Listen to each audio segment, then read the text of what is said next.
Ese momento de belleza, de niños que cantan y de buen recibimiento, no distrajo a Jesús de lo que él tenía que hacer. No hubo persona, no hubo consejo, no hubo circunstancia, no hubo nada que separara a Jesús de lo que él vino a hacer. Porque la meta de Jesús era cumplir una misión en la cruz. Y por eso cuando él se enfrenta a la batalla final, la semana final, la lucha final, y en particular su lucha en el Getsemaní, en el jardín donde peleó por nosotros, estas son las palabras que le dice a los discípulos antes de ir a ese lugar. Ahora mi alma está muy entristecida. ¿Acaso debería orar, Padre, sálvame de esta hora? Pero esa es precisamente la razón por la que vine. ¿Me siguen acá? Wow. Hay que tener coraje para decir eso. Hay que tener coraje para saber, como él lo dice aquí, ¿será que puedo pedirle al Padre que me libre, sabiendo yo que soy el hijo de su amor? Sabiendo que cualquier cosa que yo le pida al Padre, me la va a dar. Sé que si le pido que me libre de la copa de sufrimiento, así la llama él, esa semana, lo que él va a vivir esa semana, él lo describe como la copa del sufrimiento. Y él dice, ¿será que siendo hijo, si yo le pidiera al Padre que me quite, que me deje pasar esa copa, sería que él lo hará? Y en un momento podemos decir, él es el hijo, el Padre es el Padre de su amor. Claro que, pero Jesús mismo dice, pero es que para eso mismo viene. La seriedad del problema que tienen los seres humanos requiere un proceso tan serio y tan duro y tan difícil como el que estoy a punto de pasar. Si alguno me preguntara, perdón, voy a ponerme en los sandalias de Jesús con respeto. Si alguno de ustedes me preguntara, no es para tanto, Señor, ¿por qué? Como se lo dijo Pedro. Es más, me voy a poner en las sandalias de Pedro para decirle, Señor, ¿vas a ir a Jerusalén? Pero esto no te puede acontecer. Nos acabas de decir que te van a traicionar, que los gentiles te van a torturar y que te van a mandar a una cruz. Pero Señor, que esto nunca te acontezca. Usted sabe, como cuando uno dice, no sé, como hay gente que dice, no, que eso no te pase. Señor, lo que acabas de decir, espérate, estás mal. Deberías de haber un psicólogo para que te ayude a procesar, porque estás como que muy estresado. Ese tema de que, no, Señor, que esto nunca te acontezca. ¿Qué le dijo Jesús? Apártate de mí, Satanás. Wow. Pedro dijo, caray, la cosa es seria. Apártate de mí porque no pones la mira en las cosas, pon la mira en las cosas de los hombres, no en las cosas de Dios. En otras palabras, si alguien se hubiese atrevido, si yo me hubiese atrevido a decirle a Jesús, ¿será que no hay otra manera de hacer las cosas? ¿Será que todos necesitamos un Salvador? Pero bueno, Dios nos ama a todos. Él con que tú le pidas que nos perdone, pues ya Él nos va a perdonar y ya, no es para tanto. Eso que te golpeen, que te torturen, que te claven en una cruz, no podemos hacerlo de otra manera, ¿no? Es que Jesús nos contestaría, el tema es que si veo el problema de los seres humanos desde la perspectiva de Dios, es tan fuerte y tan grosero, es tan violenta la situación de los seres humanos, como violento es lo que van a ver en una cruz, porque así de serio es el pecado en la humanidad. Y ese es el tema. Vivimos en un momento en la sociedad en que las personas más educadas, las personas más refinadas, las mentes más racionales dicen, ay, qué obsesión tienen los cristianos con eso de sangre. ¿Por qué les gusta ver sangre por todas partes? Eso es una cosa grotesca, eso es feo. ¿Por qué? Porque Dios tiene que castigar a su propio hijo en una cruz. O sea, ¿qué clase de Dios es ese? Como diría quizás el John Sheldon en la serie famosa, ¿no? Pero, o sea, Dios de amor. Un Dios de amor tiene que dejar que a su hijo lo torturen en una cruz para estar satisfecho. ¿Qué clase de Dios es ese? ¿Sí o no? Esos son los argumentos que tenemos el día de hoy. ¿Qué clase de Dios es ese? ¿Qué clase? No es para tanto. No, el problema que tenemos los seres humanos, quizás los psicólogos lo puedan resolver hasta cierto punto. Pero ¿será que es tan grotesco que se necesitaba la cruz para el Santo de Dios, para el Hijo de Dios? Y si Jesús contestara esa pregunta, quizás diría, el problema era tan serio que requería una solución muy fuerte. Y por eso Él dice, es que para esto vine. Y ahora lo tengo a Él en el Getsemaní. Pocos días después, o sea, la gloria de los cantos del domingo de Palmas no duró nada. En poquitos días tengo a Jesús tirado en el piso del jardín donde muchas veces le oró a Dios Padre, pero esta vez está sudando grandes gotas de sangre mientras ora. Los discípulos están dormidos a una distancia y vuelve con ellos y les dice, oren conmigo por favor, velen porque la carne es muy débil, velen porque este es un momento difícil. Les dijo, mi alma está angustiada hasta la muerte. Mi alma está entristecida hasta la muerte. Oren conmigo, apóyenme. 3 veces hasta que al final les dijo, pues ya, ven muchachos. Es más, no, ni duerman, levántense porque ahí viene ya el que me va a traicionar. Y me hago el cuadro de lo difícil que fue llegar a esa cruz. Porque la meta es eso. Pero ¿qué significó la cruz para Jesús y qué significa para nosotros? ¿Y por qué es importante para nosotros como cristianos? El Getsemaní tiene que ver con eso. Y ves a Jesús rogando al Padre y diciéndole si es posible. La única vez que he estado en Israel fue hace más de 20 años y nos llevaron por la ciudad de Jerusalén y salimos de la ciudad y bajamos el valle de Cedrón, que es la distancia que hay entre la ciudad que está en alto y el monte de los Olivos que está al frente. Caminé por allí, nos llevaron a una de las zonas del monte de los Olivos. Bueno, la parte que nos tocó a nosotros está árida, no pareciera que hubiera sido un jardín, de todas maneras, es pura arena y unos cuantos olivos viejos. Hay una zona más refinada, más bonita que pertenece a un grupo religioso importante y entonces ahí hay jardines y tal, pero a nosotros nos llevaron a la parte donde hay polvo. Y en cierto modo fue bueno.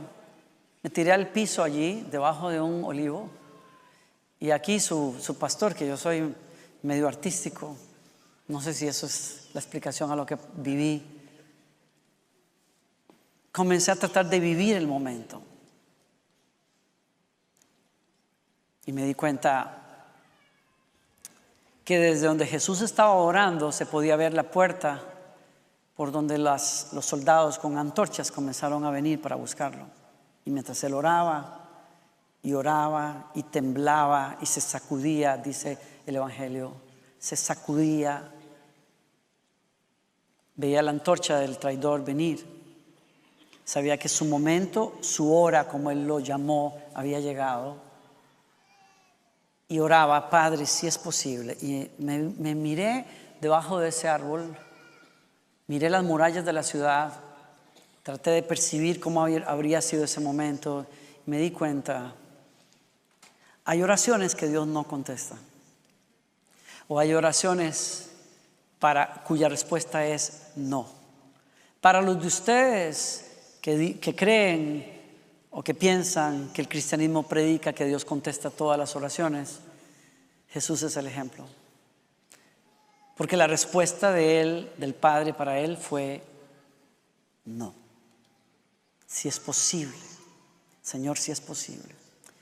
Fíjate, dice la Escritura que era tanta la agonía de Jesús que en cierto momento un ángel lo vino a confortar.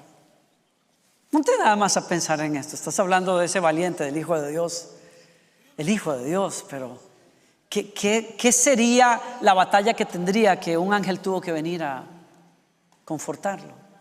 Siempre he pensado también, perdonen mi imaginación, pero siempre he tenido que pensar, ¿cómo habrá sido eso? Y me puedo imaginar al al Hijo de Dios en el piso, llorando, orando, y de pronto una mano tibia en el hombro.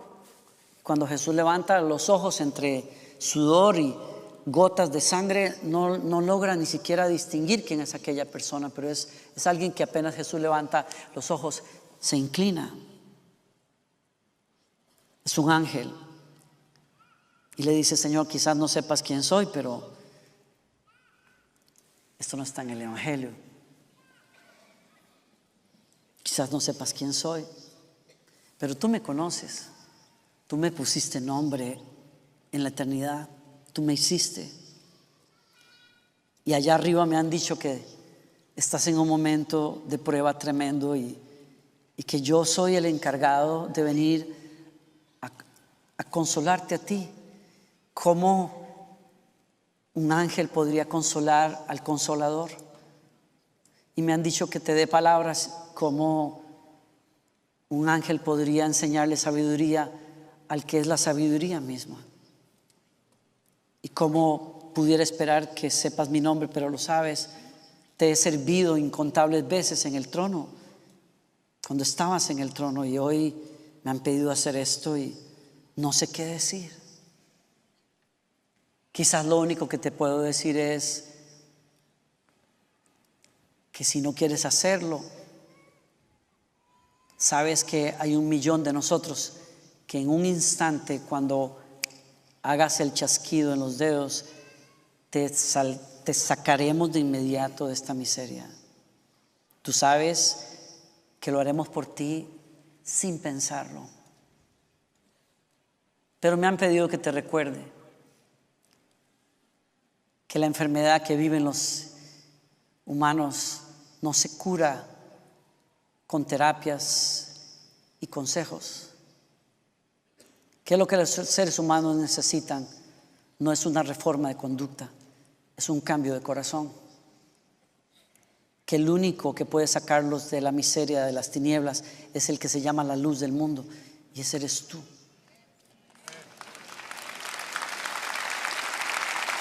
Que el único que puede borrar los pecados que los apartan del Padre es el Cordero de Dios que quita el pecado del mundo.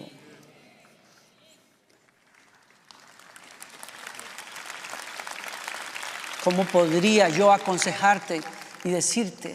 Pero te lo digo otra vez, si tú dices no, jamás regresarán a casa. Si tú dices no, la humanidad no tiene remedio, pero tú naciste para este momento. Eres el Cordero sacrificado desde antes de la fundación del mundo. Eres el único que puede hacerlo.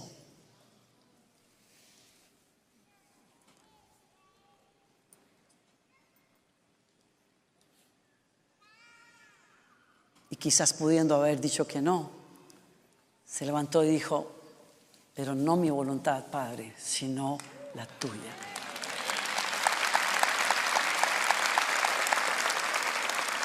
Y desde ese momento puso su cara hacia la cruz y no hubo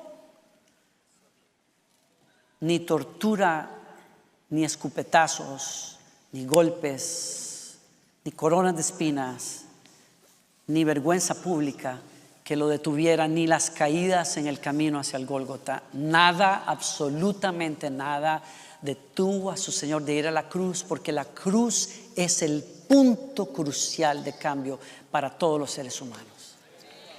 Es el punto, el clímax de la esperanza que significa el cristianismo para nosotros. Yo quiero terminar esta reflexión llamándote la atención a lo que pasó en la cruz. Porque la crucifixión de Jesús, que pasa el Viernes Santo, como se llama en círculos religiosos, esa crucifixión que tomó desde las 9 de la mañana hasta las 3 de la tarde, cuando Jesús expiró, curiosamente coincide con la fiesta principal religiosa, el Yom Kippur de los judíos, en donde el sumo sacerdote por siglos, instruido por los profetas, ha tomado un cordero para sacrificarlo, comerlo como la cena pascual. Y han cumplido ya por muchos siglos unos ritos que, curiosamente, vuelvo a decir, se están dando simultáneamente a la tortura de Jesús y a la cruz. Y fue como si Dios, que escogió a Israel para ser el pueblo al cual los profetas le revelaran al Dios verdadero, como si Dios le hubiera dado por siglos, a través de ritos, una imagen de cuál era la situación espiritual de Israel y del mundo, y cuál era la solución que Dios tenía para que regresáramos a Él, que era el sacrificio de un inocente en la cruz o en el altar. Y mientras Jesús está siendo crucificado, hay un sumo sacerdote matando a un cordero, que lo hacía cada año, solo una vez al año, y tomaba tanto la sangre de un cordero como la sangre de un chivo, y con esa entraba al lugar santísimo, que era la tienda, el espacio donde estaba el arca de Dios en la antigüedad, el artefacto más sagrado del culto israelita. Una caja de madera cubierta de oro con 2 ángeles o imágenes de ángeles allí en la tapa. La tapa se llamaba el propiciatorio, se llamaba también la silla de misericordia. Y ese sacerdote entraba una vez al año y mataba un cordero por sus pecados y rociaba sobre el propiciatorio esa sangre, y luego mataba un chivo y tomaba la sangre y la rociaba sobre ese altar. Ambos, el cordero y el chivo, por los pecados de ellos, por sus propios pecados y por los pecados del pueblo de Israel. Y cuando hacía eso, enviaba un mensaje de parte de Dios a todas aquellas personas que creían en el Señor y lo buscaban. Y es el siguiente: el pecado pueden creer ustedes que se perdona con solo que Dios diga, yo soy un Dios de misericordia, los perdono. Pero es que el tema es que el pecado es tan serio que cada vez que se comete, la ley justa de un Dios justo exige un castigo. No es que Dios dice, ay, tranquilos, no se preocupen, yo sé, ustedes son débiles, no pasa nada, está bien, esperemos hasta el año entrante. No, cuando hay pecado, el castigo y la paga es muerte. Por lo tanto, cada vez que el sacerdote hacía un sacrificio por él y por su pueblo, Dios les estaba recordando a ellos mismos, el pecado es tan serio que exige muerte. Y usted dirá, ay, pero Señor, pero por Dios, no hay que ser tan radicales, no hay que ser tan fanáticos, eso como de que sangre, a usted no le da. Alguien me lo dijo alguna vez, ¿no? Mis compañeros ateos me decían, pero ¿a ustedes qué les pasa? Pero eso de sacerdotes matando animales todo el tiempo y ese reguero de sangre por todas partes, pero eso hay que ser medio masoquista. ¿Qué es eso? ¿Qué cosa tan desagradable? Es que exactamente de eso habla.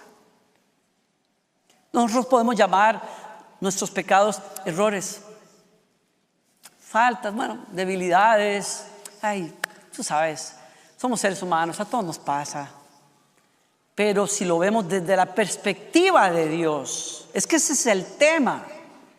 Dios que conoce es otra historia. El Dios que nos creó nos dice, ustedes no quieren tener que ver nada con eso. Es más, el pecado es tan repugnante como regueros de sangre por todas partes. El pecado ante Dios es tan fuerte que Dios no puede verlo. Y usted dirá, pero tan delicado. No es que sea delicado, es que es santo, es que es puro, es que Él es un ser perfecto. Y cuando el pecado está presente, Dios se aparta. Por lo tanto, cada vez que había esos sacrificios, se nos recordaba y se le recordaba a Israel, el pago por el pecado es la muerte, y solo la sangre puede perdonar esos pecados. Pero hay una cuestión más que pasaba cada vez que se hacían sacrificios, y es que habían 2 chivos en vez de uno. Había un cordero y había 2 chivos. El cordero se sacrificaba por toda la nación y por el sacerdote. El chivo se sacrificaba por los pecados del pueblo, pero había un chivo más, sobre el cual el sacerdote ponía las manos y declaraba públicamente en esa asamblea los pecados de todo el pueblo. Todos los pecados de ese año caían sobre la cabeza de ese chivo. Y después de hacer eso, un hombre asignado por el sacerdote lo llevaba al desierto y lo soltaba en el desierto. Y al hacer eso le decía al pueblo de Israel: hay alguien que lleva sus pecados y los míos y va a ser liberado en la soledad en lugar de ustedes y en lugar de mí.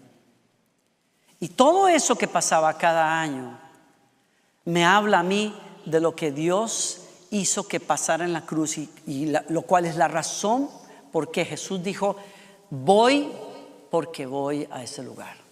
Hay 3 cosas que pasaron y con esto termino. Yo me quedo impresionado con la atención de ustedes, porque yo sé que este púlpito no es para dar una enseñanza, pero necesitaba hablar de esto hoy. Número 1.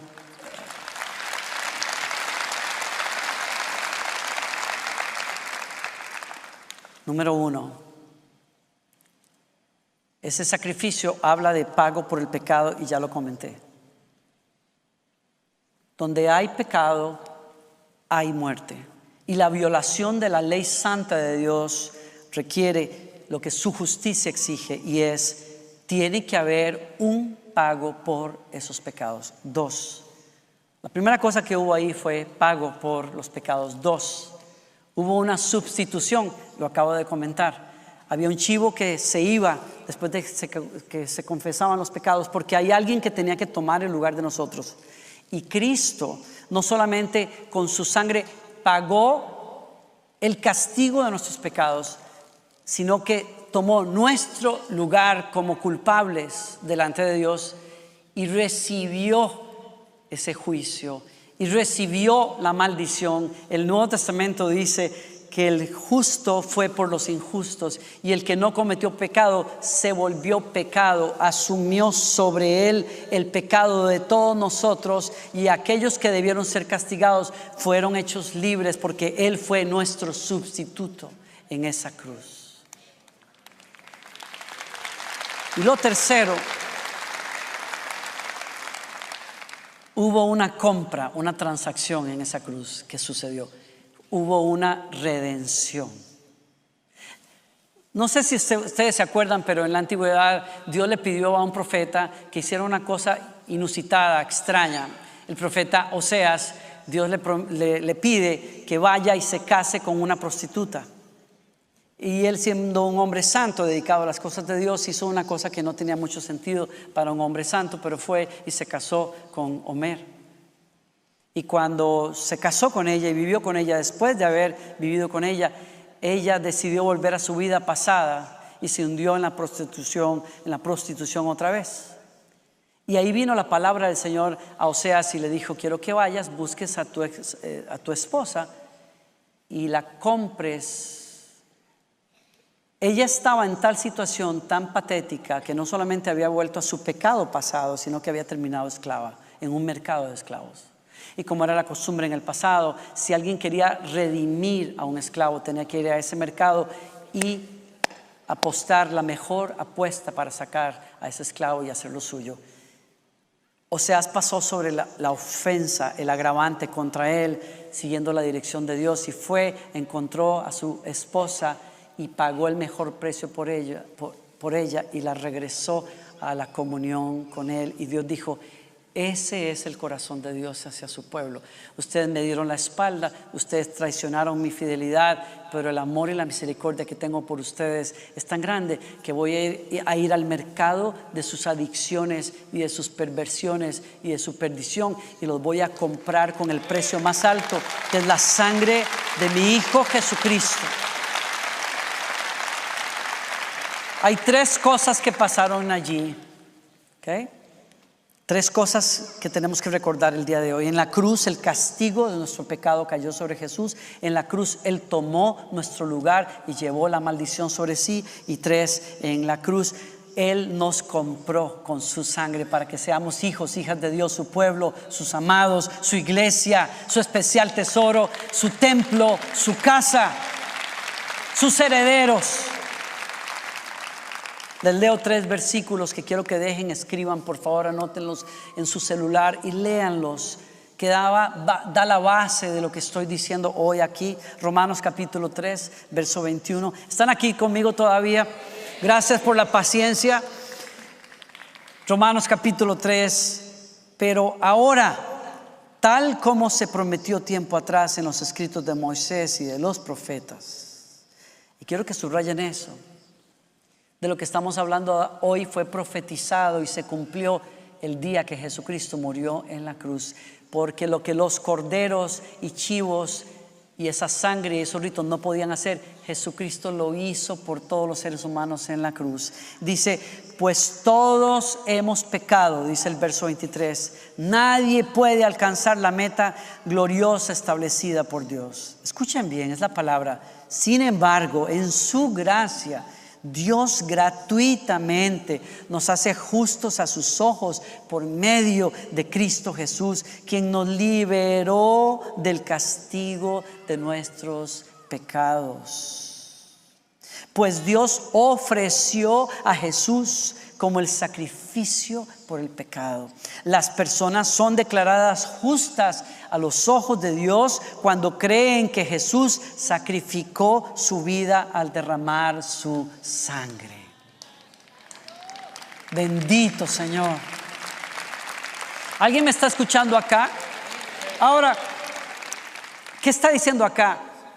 Que eso Dios lo hizo en la cruz, pero no surte efecto sobre nadie. Aquí todos podemos recitar lo que pasó en la Navidad y en la cruz, pero lo que significa para ti, de eso estoy hablando hoy. ¿Qué significa la cruz para ti hoy? Significa perdón de pecados. Significa que no tienes que vivir bajo el peso del castigo del pecado. Pero ¿cómo aplica a ti? ¿Cómo te cambia? Solo te cambia cuando tú crees que lo que Jesús hizo es la obra de Dios en la tierra, alcanzando a los seres humanos. Cuando tú crees que Jesús es el Mesías de los judíos, cuando tú crees que Jesús es el Salvador del mundo y tú dices, yo no puedo lograr eso por mí mismo, yo necesito un Salvador, yo soy un pecador y yo necesito el perdón de mis pecados. Y ahí, cuando crees, Dios te libra del castigo de tus pecados. Claro, tú dirás, quizás tú digas como yo crecí en una iglesia cristiana. O sea, yo voy a la iglesia casi desde los 9 años. Algunos de ustedes me ganaron, algunos de ustedes casi los parieron en la banca de la iglesia. Yo no, pero casi. Y yo recuerdo crecer en una iglesia, aprender todas las cosas. No siempre estuve feliz en la iglesia, como le pasa a algunos. No siempre me sentí bien. Yo puedo confesar por lo menos que en la mayor parte de mi adolescencia yo nunca sentí la presencia de Dios, o sea, es la verdad. Yo no sentía, yo veía a la gente llorar, veía a la gente reaccionar y yo decía, Dios mío, qué dichoso, pues yo no siento nada, no siento absolutamente nada. No sé por qué hacen eso, por qué hacen aquello, pero bueno, yo recibí a Jesús a los 9 años y se supone que yo tengo que estar en la iglesia y yo estoy en la iglesia. Y ahí iba, no les miento, disfrutaba los estudios bíblicos, la escuela dominical, qué sé yo, y servía. Dios mío, yo hacía cuanta cosa, pero en el fondo, especialmente cuando escuchaba a una persona hablar de su cambio en Cristo, cuando yo veía que en nuestra iglesia pasaban personas, testimonios tremendos, así, no sé, gente que salía de una cárcel y que habían matado gente, y en fin, era una cuestión. Y los veías cambiados y ponían hasta la foto antes y después. Y uno decía, Dios mío, eso sí es una conversión. O sea, el tipo la foto era un maleante, una cuestión que daba miedo. Y aquí estaba el tipo hasta con una Biblia así. Y yo decía, wow, qué cambio. O sea, es que no se puede creer, no se puede creer qué es lo que Dios puede hacer en una persona. Pero secretamente, les confieso algo, que no salga de aquí. Yo decía, yo no sé lo que eso se siente. Yo no sé si yo alguna vez realmente me haya convertido a Dios, porque yo no he andado en esas cosas. Yo soy muy buena gente. Yo crecí en la iglesia. Nunca se me olvidará que mi pastor alguna vez dijo por ahí, no se engañen.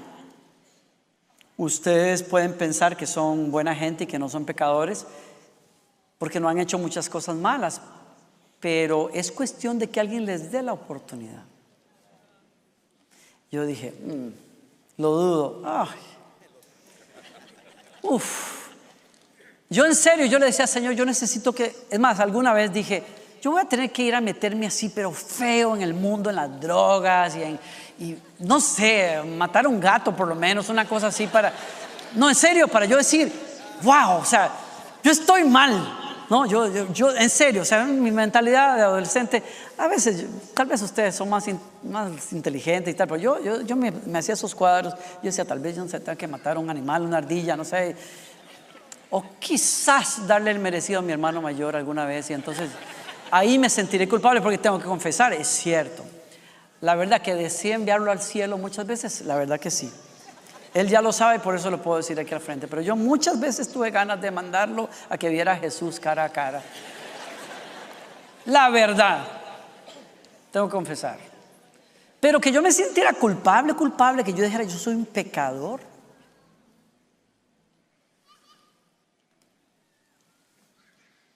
Y entre mis 16 y mis 18 años lo comprobé.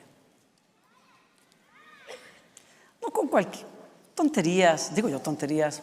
Vamos a lo que dije temprano. Vemos que el pecado es un error. Mi punto. La vida me comprobó que aunque yo nunca hice ningún crimen, yo era plenamente capaz de rebelarme contra Dios. Y lo hice en mis pensamientos muchas veces. Y cuando llegué a esa conclusión, me di cuenta por qué yo desesperadamente necesitaba a Jesucristo en mi vida. Y en vez de buscar pagar, tuve que decir, yo no puedo pagar esto. Yo necesito un Salvador en mi vida. Y ahí le abrí a Jesús conscientemente mi corazón. El segundo versículo, 1 Pedro 3:18. Cristo sufrió, subrayen eso, Cristo sufrió por nuestros pecados una sola vez y para siempre. Él nunca pecó, en cambio, murió por los pecadores para llevarlos a salvo con Dios. Él es mi sustituto. Quisiera leer un par de cosas más, pero ya fue suficientemente largo esto. La Biblia dice, llevó la maldición, porque la ley decía, maldito todo aquel que se ha clavado en una cruz. Y la maldición que me iba a seguir a mí, la maldición de la pobreza, la maldición del pecado, la maldición del resentimiento, del odio, de tantas cosas, cayó sobre él y a mí me alcanzó su bendición. Él es mi sustituto y eso pasó en la cruz. Y lo último, 1 Corintios 7:23, Dios pagó un alto precio por ustedes.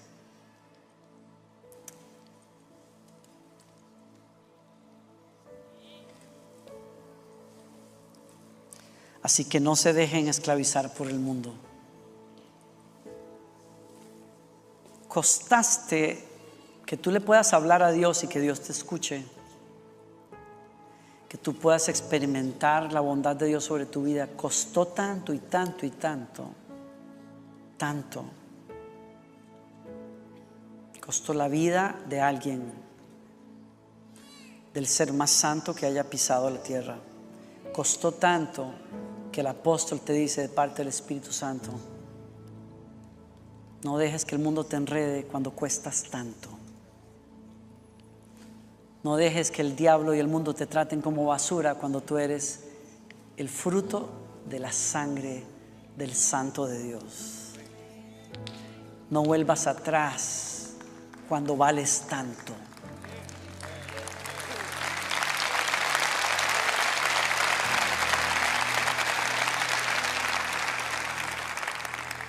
Y eso significa la cruz para ti.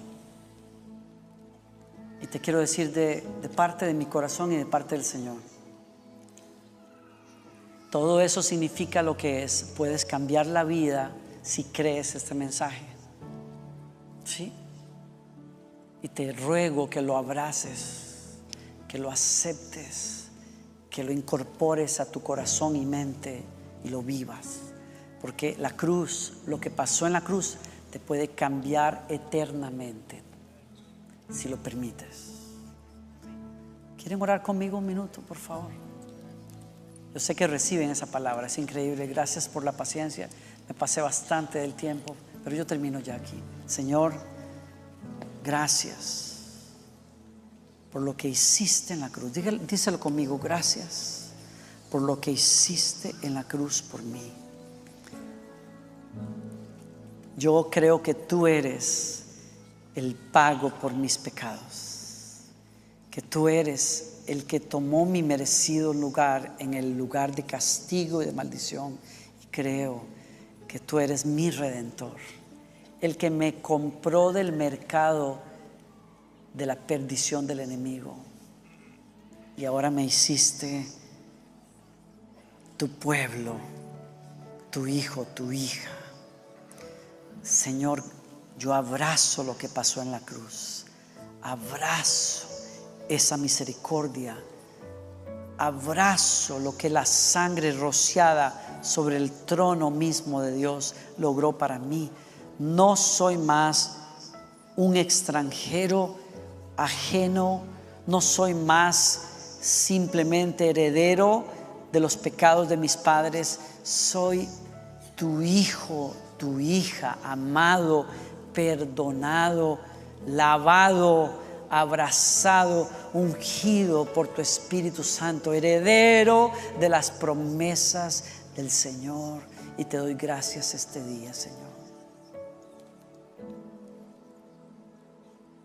Quiero hacer la última oración con sus ojos cerrados, su cabeza inclinada. A todo aquel, a ti que no tienes o no has tenido la oportunidad de decirle a Jesucristo y confesarle mi Señor y mi Salvador, a ti que sabes que necesitas el perdón de tus pecados, no de tus errores, de tus pecados. A ti que reconoces, puede ser que no hayas cometido ningún crimen, pero adentro sabes que eres plenamente capaz de rebelarte contra Dios, porque la semilla del pecado está en ti. Pero tú crees el mensaje que acabas de escuchar y dices: pastor, yo necesito entregarle mi corazón a Jesucristo y quiero recibir el perdón de mis pecados. Si tú quieres recibir a Jesús así, ponte de pie donde estés. Quiero guiarte en esta oración. Él va a entrar a tu corazón, te va a perdonar los pecados, te va a dar el Espíritu Santo y te va a hacer una nueva persona. Aquellos que quieran orar, donde quieran, pónganse de pie. Dios les bendiga.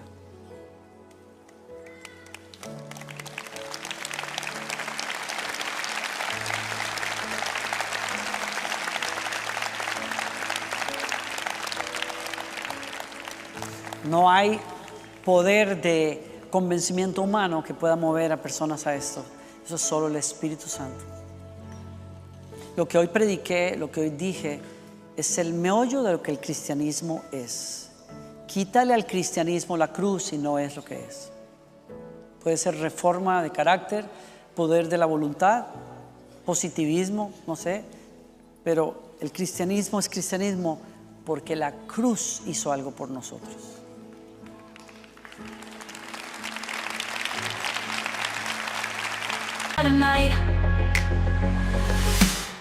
This fragile feeling, a constant ache in my chest, like a glass heart beating, longing for a place to rest. Tired of masks, curated facades we show, yearning for a connection, someone to truly know. But the world keeps spinning, a dizzying, vibrant blur, and I'm holding on tight, trying not to fall further. Lost in the digital noise, searching for a signal clear. Can anybody hear me? Is there any solace here? Swiping through the emptiness, a kaleidoscope of lies, empty promises and filtered skies. Is this what it means to be alive in this digital age? Trapped in the reflection of our own self-made cage. This fragile feeling, a constant ache in my chest, like a glass heart beating, longing for a place to rest. Tired of masks, Curated facades we show, yearning for a connection, someone to truly know. But the world keeps spinning, a dizzying, vibrant blur, and I'm holding on tight, trying not to fall further. Lost in the digital noise, searching for a signal clear. Can anybody hear me? Is there any solace here? Maybe the solace is within my own reflection, finding the strength to shatter this digital deception, to embrace the cracks, the flaws, the beauty unforeseen, and build myself up